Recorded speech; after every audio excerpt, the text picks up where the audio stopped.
feeding the birds. The idea is this operation is we're putting a bit of winter bird mix in on one of these government schemes, and yeah, the idea is to feed the birds through winter months. And you have to put 5 or 6 different species of different seed types and different seed sizes, you know, to sort of accommodate different birds. That's the idea, and you get paid for it. Well, this land here is bloody horrible. There's on the plateau there's a little bit of a rise and then a fall, and that flood's terrible. It's horrible land. It's terrible for grass weeds, as you can see. I've sprayed it once, and the black grass has come back. In fact, me and Andy, agronomists, we were talking the other day. Is it generic Roundup? You know, Roundup back in the day was Roundup, and then they lost their patent, and everyone could make it. And is the glyphosate what you buy in the white drums, not the Roundup drums, if you know what I mean? You'll know what I mean if you're a sprayman or spray lady. Is that as strong and as effective as the proper stuff? But you pay dearly for the proper stuff. But yeah, just putting a bit of bit of seed in for the birds. Let me just get turned around. I'll put you on there, but you'll be a bit wobbly, but you'll be all right.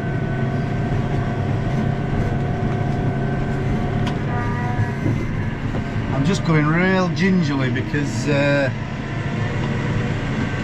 as hard as nails. There's been a shower of rain this morning and where there's a bit of a hill, I'm just struggling a little bit to pull it, so giving her time to dig her nails in.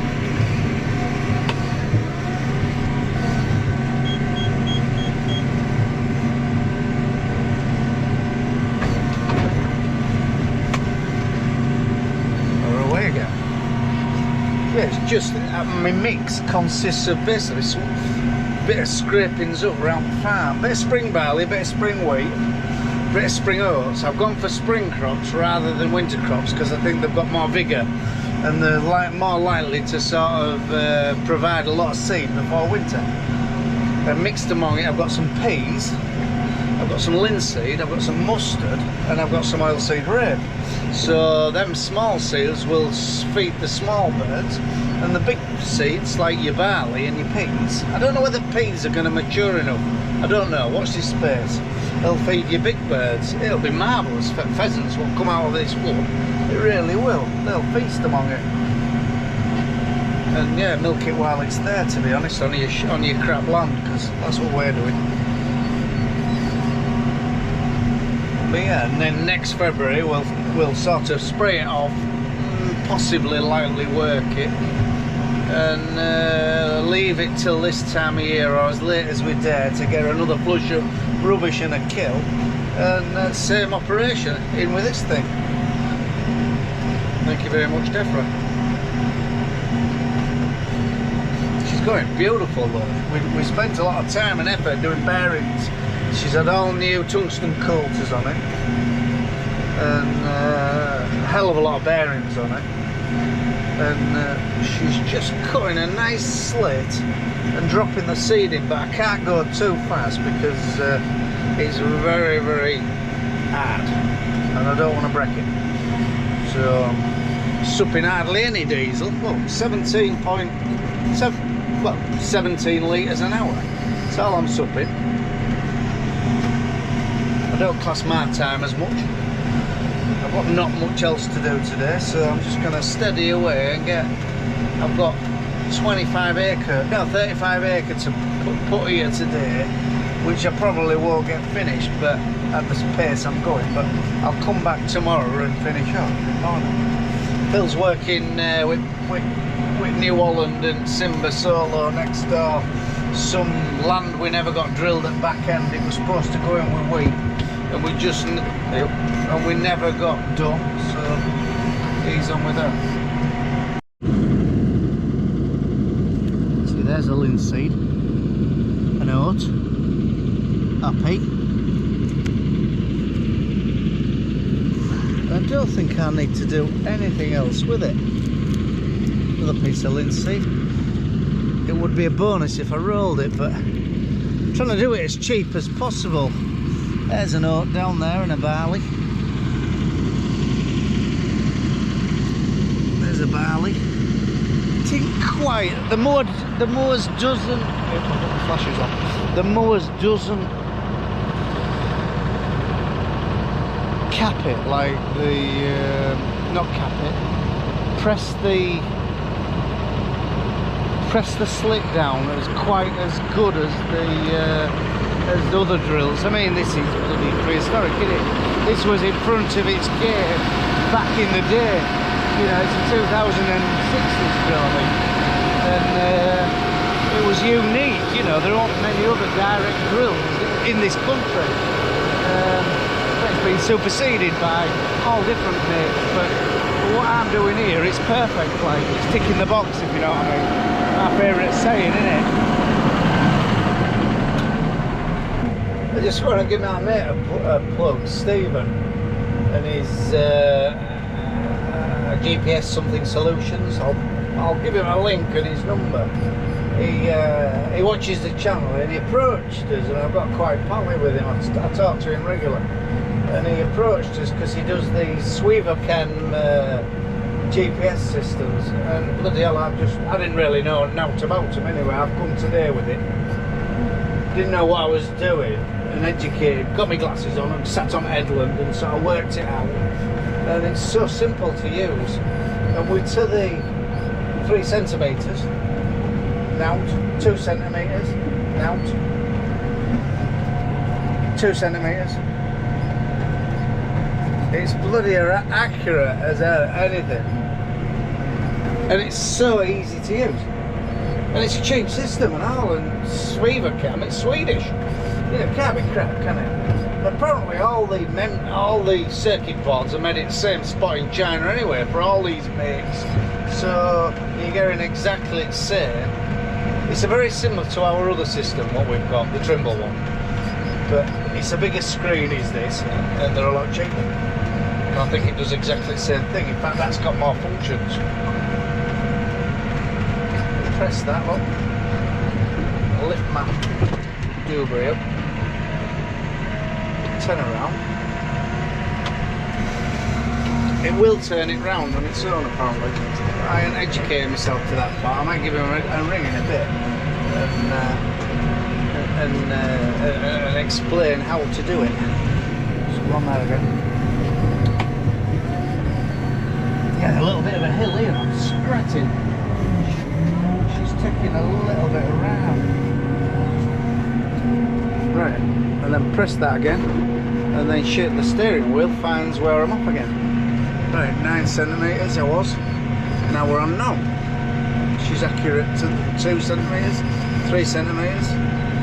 Well, I think, do you need to be any more accurate than that? Oh, 5 centimetres. Very rarely you see it up there. She's just sort of setting her scent up like, you know, 3 centimetres and coulters and one thing and another. Bloody hell, you're on the mark, aren't you? So yeah, thank you very much, Stephen.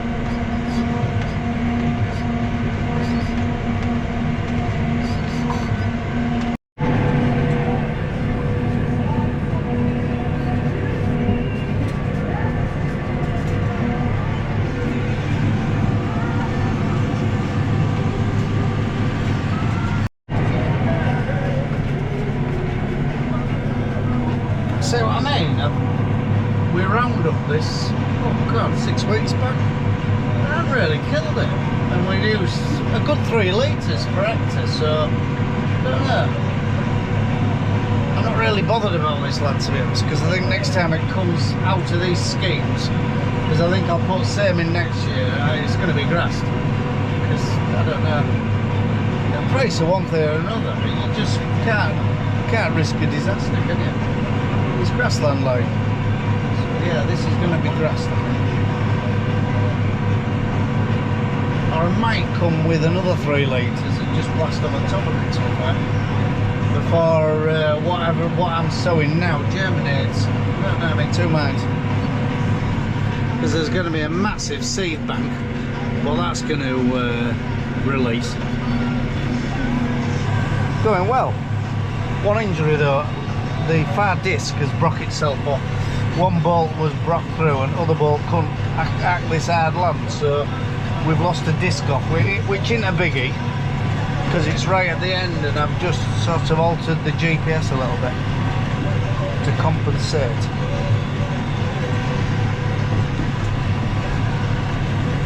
Yeah, 2 bolts required, but we haven't got them in our toolboxes. This is the problem with this land and all. On this top here, there's massive stones find their way to the top. And this one's got quite fast. I've managed to sort of free it with hammer, but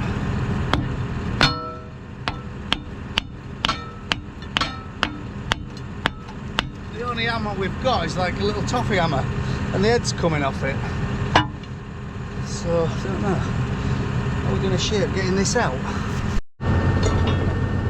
Shite. To take disc off, to get the stone out. This is about as big as a small child.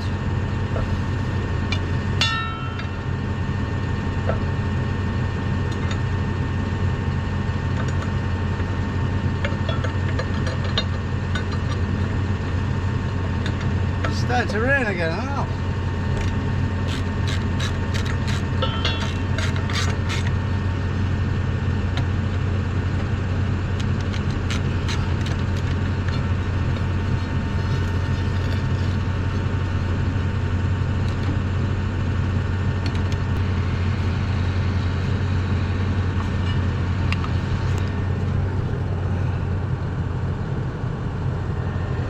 Hey look, the bloody hammer I had is the Houston ornament, like I said.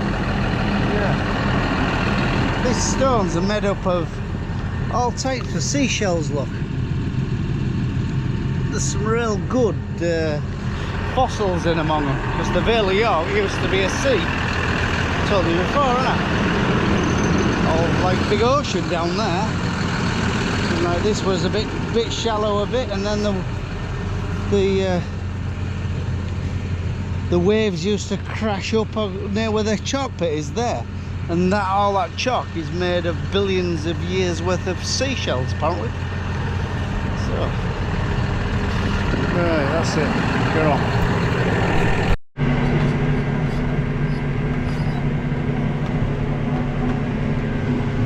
Nearly got this one done. I've been really careful because she's bloody a bit rough on it, it really is. These stones are one thing or another, so it's took me a lot longer than really it should have done, but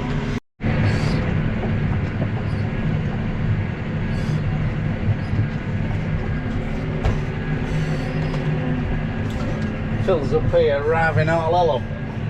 We've put muck on it. Well, we've worked it once. It's had a bit of a green up with rubbish, and we've put muck on, and now is sort of deep cultivation ready for back end. But the idea is we're going to come up with rollers. I think I'm going to roll what I've just drilled. I'm going to roll what he's got there, and then we're going to hopefully get some nice good showers and some growing weather, make that grow, and then next operation come with power and power it, so it blitzes everything what's growing and encourages more to grow. And then hopefully we can get to October, first week in October, and get it drilled with wheat and take our chance with its demons of blackgrass and oatmeal. But yeah, he's making a fantastic job. But when I was moving my logs, bloody hell, he's making us sing though. It must be hard under there. Winter must have took its toll and pounded it to death, because he's really making, I bet he's burning some diesel today. There's our heifers. Little Hereford heifer sitting down there, one down there, among all them continentals. That's that's the last born calf from last year, and she's a little beauty, she really is.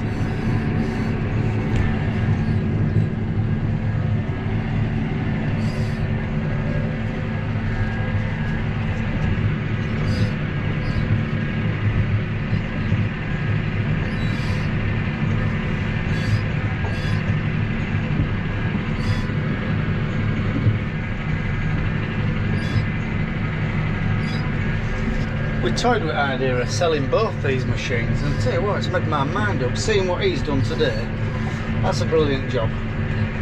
It just, what would I replace it with? Yeah, she's a bit of a numb bloody thing on headlands and one thing or another. And this as well, we were toying with the idea of selling this, but no, I'm going to keep it.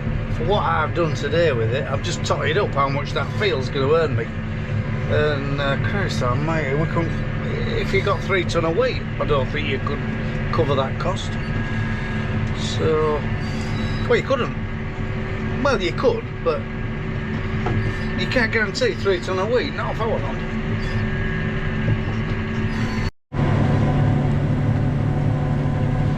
A little bit of a weight off my mind as well. I hadn't seen a plover. I don't know where they go, but the nesting season for plovers must be over, because I hadn't seen anybody sort of looking on. I hadn't seen a plover, so that's the end of that, isn't it? So where they go, I don't know, but I'm covering this other bit. This is called Redfield, and it's Redfield because it's just horrible red clay.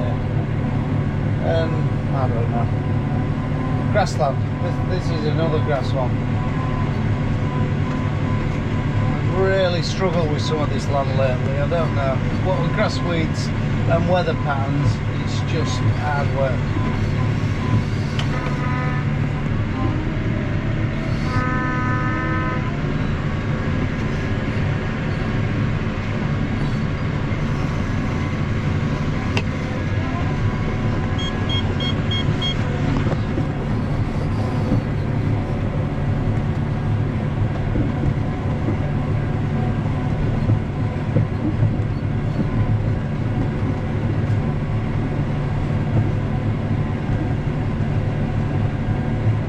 Falling back in love with the mower's drill. She's a little bit maintenance hungry though. After today, we'll have to go through it, taking all discs up, because the 3 bolts what hold the disc to the housing, they come slack. Go through all the bearings on the discs, all the bearings on the press wheels, and probably half a dozen will just be to knock the cap off and tighten them up, or replace anything what's buggered. We grease it every day, we use it, but it's just doing exactly what I want to do with it today. I'm crossing this field. There's 2 hares down there boxing, can you see them?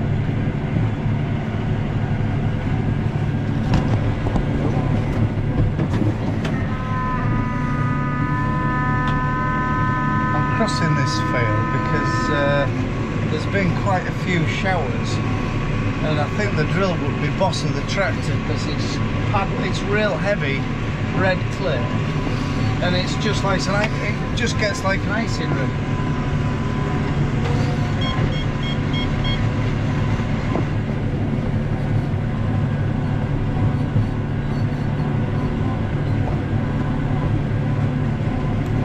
What we're doing, we're missing a breed, and then we don't give, we don't have to turn as tight. So what I'll do, I'll start infilling these breeds now, and then work down there. It's been very rough and very hard, so I think I've got off lightly, but with ruts, baked clay, because it's bloody hard now,